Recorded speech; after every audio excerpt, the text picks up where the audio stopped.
Isang mapagpalang araw sa ating lahat. Sa pangwalong araw nga ng paggawa ng tahanan ng mag-aanak na katira sa dating waiting shed ay matatapos na.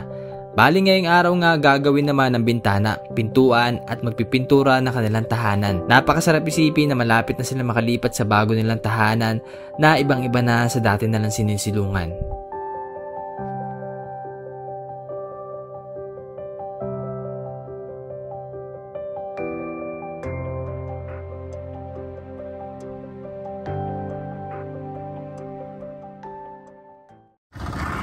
So yun guys, at ito nga yung araw na pipinturahan na natin yung bahay ni Ate Girly.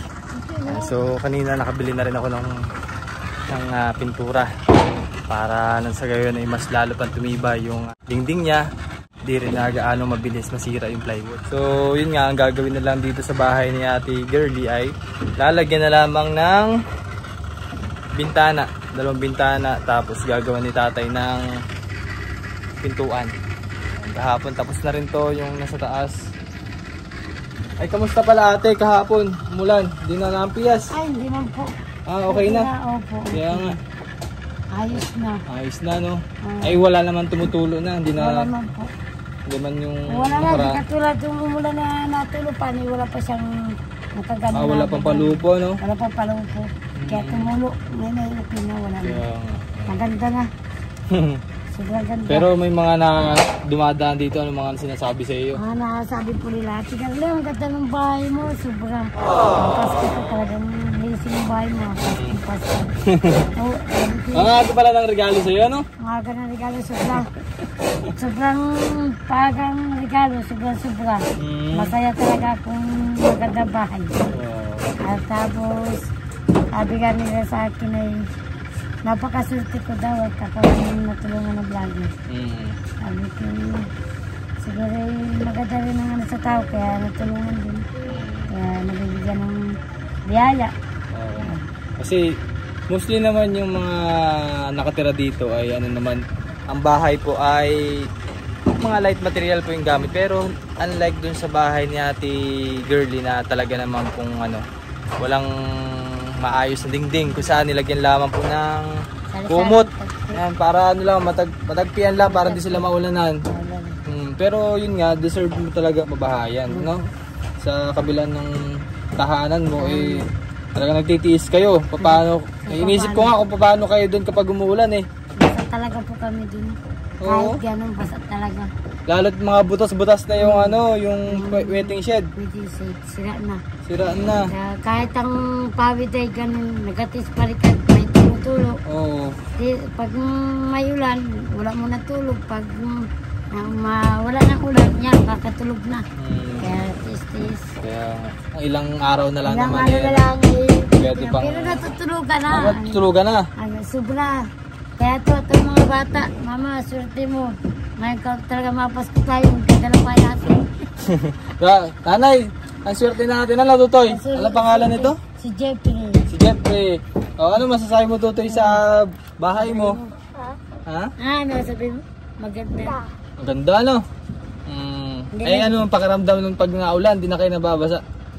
Masarap na tulog. Masarap na tulog? Di na nagigising? Eh, pag doon sa kabila, nagigising kayo pag nalakas ang ulan? Nabangon. Nabangon, ano? Bangon. Kaya nga, oo. Eh di ngayon ay ano, eh di, pag naulan na pala, dire-diretso na tulog. Hindi ka na nagising ni mama mo?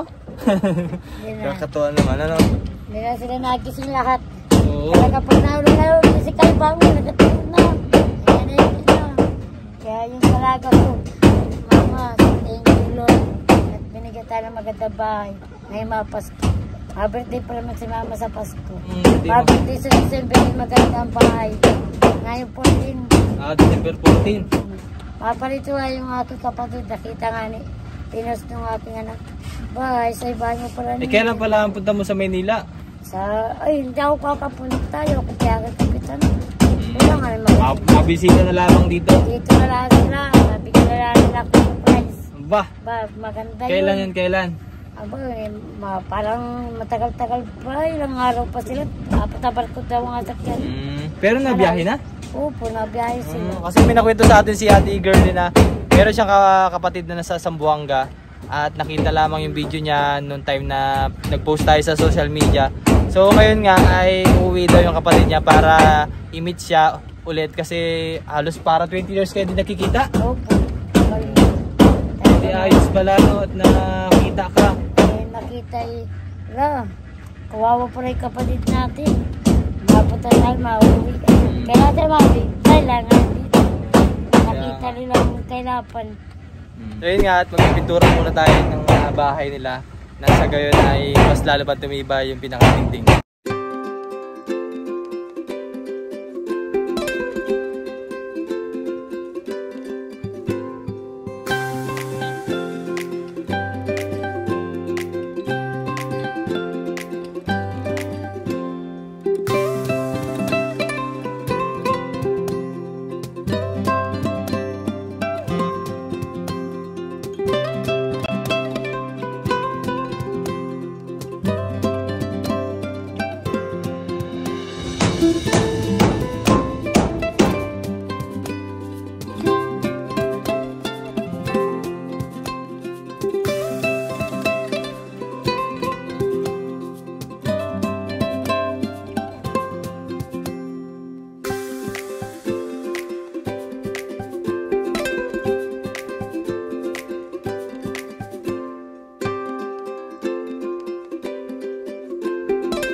Bali, merenda natin ngayong araw ay pansit by Alam Edwin.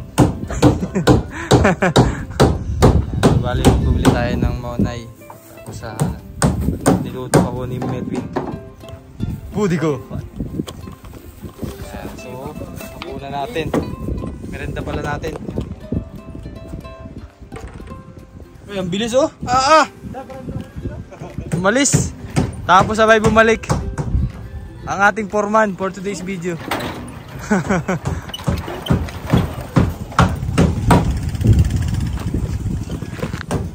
Ay, kain po.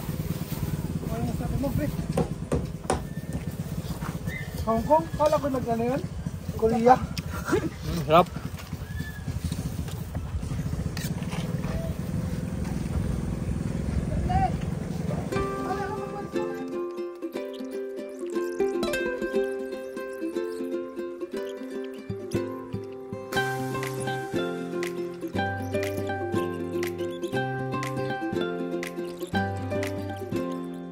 Matapos ang ilang oras na pagpipintura, ito na nga ang kanilang tahanan.